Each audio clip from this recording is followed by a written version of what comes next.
जय श्री कृष्णा दोस्तों, कैसे आप सब। आशा करते हैं आप सब बढ़िया होंगे, स्वस्थ होंगे, मस्त होंगे। दोस्तों आज के वीडियो में हम बात करने वाले हैं दोस्तों कि अगर क्या आप अपनी दुकान में सामान सस्ता देने लगोगे, अपना जो मार्जिन है वो कम कर दोगे, मार्केट से सस्ता देने लगोगे, लोगों को ऐसा डिस्काउंट दोगे जिससे लोग कस्टमर आने लगे, तो क्या बेनिफिट्स होता है, आइए बात करने वाले हैं इस वीडियो में। और प्रॉपर इस चीज़ को समझिएगा, जो मैंने 1.5 साल में अनुभव किया हुआ है कि क्या चीज़ होता है क्या नहीं होता है, और बहुत सारे वीडियोज़ देखा है मैंने यूट्यूब पे, वो उसका एनालिसिस करके मैं बता रहा हूँ। बहुत सारे ऐसे दुकानदार जो होते हैं, होलसेल में बैठता रहता हूँ 1.5 साल में, तो उनसे बातें किया कि क्या इफेक्ट पड़ता है इस चीज़ों को लेकर। ठीक है, पहला नंबर बात करते हैं दोस्तों, जो हमारे अंदर चीज़ें आया ये दिमाग में आता क्यों है, क्योंकि हमारा जो सेलिंग होता है वो हमारा होता नहीं है। ठीक है, तो हमारे दिमाग में खुराफाती चीज़ आता है कि काम करते हैं, अगर कोई भी प्रोडक्ट है जो चीज़ें 100 रुपये का आ रही है, मार्केट में पूरे 100 रुपये मिल रहा है, तो मैं उसको 95 रुपये बेचता हूँ। अगर सपोज करो वो चीज़ आपने 90 रुपये खरीदा हुआ है, तो आपको 5 रुपये मिलेगा, 5 रुपये चला गया, मतलब 50% आपने डिस्काउंट दे दिया। हो सकता है मैक्सिमम ऐसी चीज़ें होती है जिस पे आप 30% या 20% देते हो, चाहे किसी भी चीज़ों में, उसके बारे में हम लोग बात करने वाले हैं। देखो, शॉर्ट टर्म में कोई भी काम करते हो तो बेनिफिट्स होते हैं, शॉर्ट टर्म में कोई भी काम करते हो तो बेनिफिट्स होते हैं, लेकिन उसके लॉन्ग टर्म में क्या बेनिफिट हो रहे हैं, क्या उसके नुकसान भी हो रहे हैं, ये चीज़ें ज़्यादा मायने रखता है। तो आज के हम वीडियो में बात करने वाले हैं।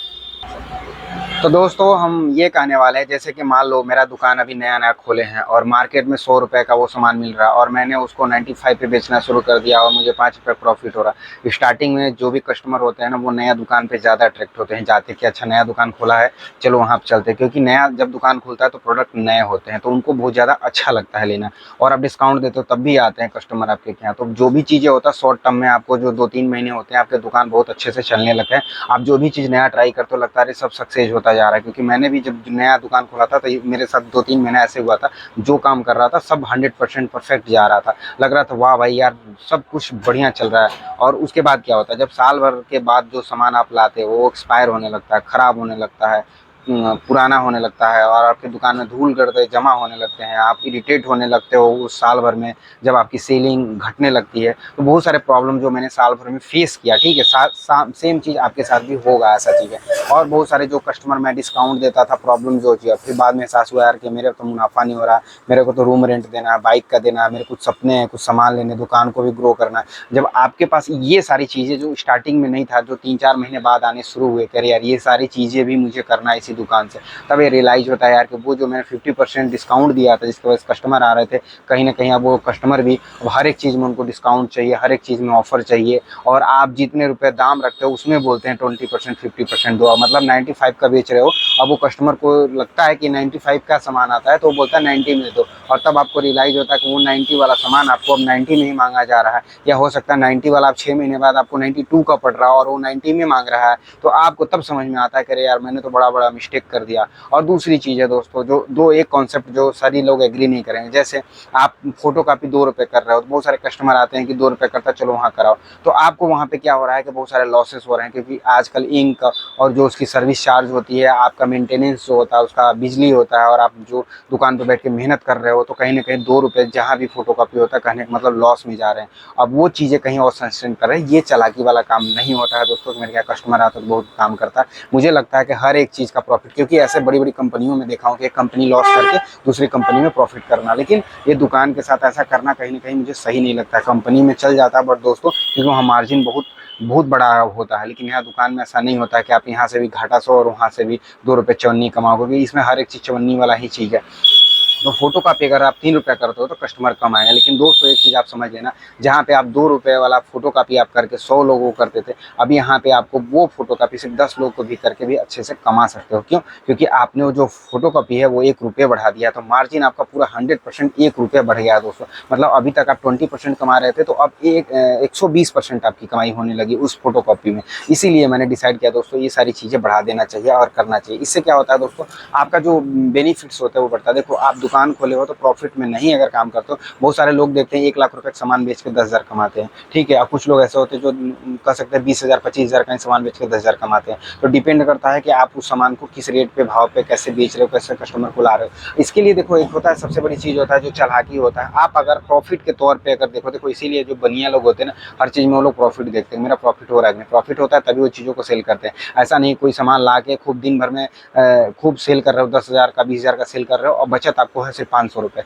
तो उससे अच्छा है कि आप 2000 का सेल करो और 1000 उसमें बचा लो। देखो जैसे मोबाइल का कॉन्सेप्ट होता है, यहाँ पे देखोगे 40% लेकर 80% तक चीज़ें मोबाइल में बचता है। मतलब समझ रहे, 20% लगाते हैं तो 80% कमाते हैं। जैसे एग्जाम में भी होता है, एग्जाम के एक दिन पहले बच्चे क्या करते हैं, पढ़ाई करते हैं, और 80% जो पढ़ाई होती है वो सिर्फ 2 दिन पहले की जाती है, बाकी 20% पढ़ाई पूरे साल भर में वही रहती है। तो 80-20 का जो रेशियो होता है उस हिसाब से काम करना चाहिए। इस वीडियो में दोस्तों यही चीज़ रहने वाला है कि कभी भी किसी भी सामान को आप डिस्काउंट, ये सारी चीज़ें जो होता है बहुत कोशिश करें कि ना दें, क्योंकि इससे आपके नुकसान होने वाले लॉन्ग टर्म में। और अगर आप लॉयल कस्टमर बनाते हो, प्यार से हर एक चीज़, अच्छा सामान, ये सारी चीज़ें, तो सस्टेनेबल करने की चांसेस ज़्यादा रहता है, दुकान भी अच्छा चलेगा और जो भी कस्टमर आएंगे उनको पता होगा फिक्स। इसीलिए देखोगे बड़े बड़े जो दुकान होते हैं वो फिक्स्ड रेट सामान देते हैं उनको। जितना भी, जैसे मैं मॉल में भी काम किया, दुकान में भी, तो जैसे एक साड़ी है, मैं बता रहा हूँ 1000 की साड़ी है ना, वो 500 रुपये की साड़ी उनको खरीद पड़ती है, और 500 रुपये में वो लोग 300 रुपये जो होता है उनकी कॉस्टिंग आ जाती है। जैसे दुकान का हो गया, जो भी काम करते हैं वर्कर उनको देना, झाड़ू पोछा करना, मुरम्मत करना, बिजली, रेंट, ये सारी चीज़ें 300 रुपये कास्ट महीने के। एक तरह से एक साड़ी पे मैं बता रहा हूँ, इतना नहीं आता है कि एग्जाम्पल बता रहा हूँ, फिर भी 200 रुपये उनको प्रॉफिट होता है। और वो 200 रुपये हमेशा हर एक साड़ी में प्रॉफिट हो रहा है, अगर वो 1000 का है तो। अभी बात करते हैं, अगर मान लो दिन भर में वो लोग 1 लाख की साड़ियाँ बेचते हैं, तो 1 लाख में मतलब वो लोग 50,000 की साड़ियाँ उन लोग की बिकी होती है। 50,000 रुपये उनको फायदा होता है। उस 50,000 में 10-15 हज़ार रुपये ही केवल वो लोग बाकी चीज़ों में दिए होते हैं। 30-35 हज़ार उनकी साड़ियों को बच जाता है। जो बड़े बड़े दुकानदार होते हैं तो उसको बचता है इतना, क्योंकि उन्होंने 10-20 साल लगाया होते हैं और करोड़ों रुपए उन्होंने पैसा लगाया होता है। आपको देखने में लगता है कि एक दुकान एक दिन में 50,000, हाँ भाई कमाते हैं, क्योंकि मैं ऐसे दुकानदारों को जानता हूँ जो सच में इससे ज़्यादा ही कमाते हैं। लेकिन उन्होंने अपनी 1-2 पीढ़ी लगाए हैं दोस्तों, और 2-4 करोड़ रुपए पैसे लगाए हैं। तो कहने का मतलब उन्होंने जो बलिदान दिया है वो सभी दुकानदारों में नहीं होता। ऐसे कुछ गिने चुने 10-20 दुकानें ही होते हैं जो एक मार्केट में ऐसे सर्वाइव कर पाते हैं। जो मिडिल क्लास के दुकानदार होते हैं वो रेगुलर बेसिस पे 4000, 5000, 6000 ऐसे कमाते हैं। उनमें बहुत सारे उनके खर्चे भी होते हैं और बहुत सारे नुकसान भी होते हैं, तो ये सारी चीज़ों को झेलना पड़ता है। तो इस चीज़ को आप हमेशा ध्यान रखिएगा दोस्तों कि सारी चीज़ों के लिए अलग अलग रहता है। अगर आपका छोटा सा दुकान, जैसे मेरा दुकान है छोटा सा दुकान, तो आप पूरी कोशिश करें कि मार्केट का जो रेट है वही दें, महंगा ही दें लेकिन सस्ता नहीं। क्योंकि एक चीज़ है, आप अगर ये सोचते हो कि मैं सस्ता सामान दे के कस्टमर को बुला लूँगा, तो आपकी गलतफहमी है। जो मैंने 1.5 साल से स्टार्ट किया था, और मैं शुरू से ये कॉन्सेप्ट था कि डिस्काउंट ना देना, क्योंकि स्टार्टिंग में मैंने 10-15 दिन, महीने दिन कि नया दुकान के नाम पे कुछ भी चलता था चला, लेकिन उसके बाद फिर मैंने अपना जो रूल था, जो मैं वीडियोस देख के पहले से डिसाइड किया था, जो अभी फॉलो करता हूँ। क्योंकि देखो, आप किसी का वीडियो देखते हो, अगर वो चीज़ों को फॉलो नहीं करोगे फिर कोई सेंस नहीं बनता है दोस्तों। जो इंसान, आपको देखो यूट्यूब पे सभी लोग हर तरह की, इस तरह की वीडियो नहीं बनाते ना बताते, रियल बात है। मैं मेरे चैनल पे आप देखोगे मैं जितने का प्रोडक्ट लाता हूँ बताता रहता हूँ। देखो मैं एक चीज़ बता रहा हूँ, हल्दीराम का, आप लोग कमेंट करके बताइए कहाँ के हो। ठीक है, मैं यूपी के सोनभद्र के रहने वाला। ये हल्दीराम का सोन पापड़ी है और ये 85 रुपये का मुझे मार्केट में मिलता है, और मैं 5 रुपये रख के इस पे बेचता हूँ 90 रुपये। तो आप समझ सकते हो, ये अगर आप डब्बे का कई सारे डब्बे लेते हो, जैसे मान लो 12 पीस, 50 पीस, तो आपको 90 रुपये का पड़ता है। ठीक है, तो लोग 85 रुपये में इसको बेच देते हैं।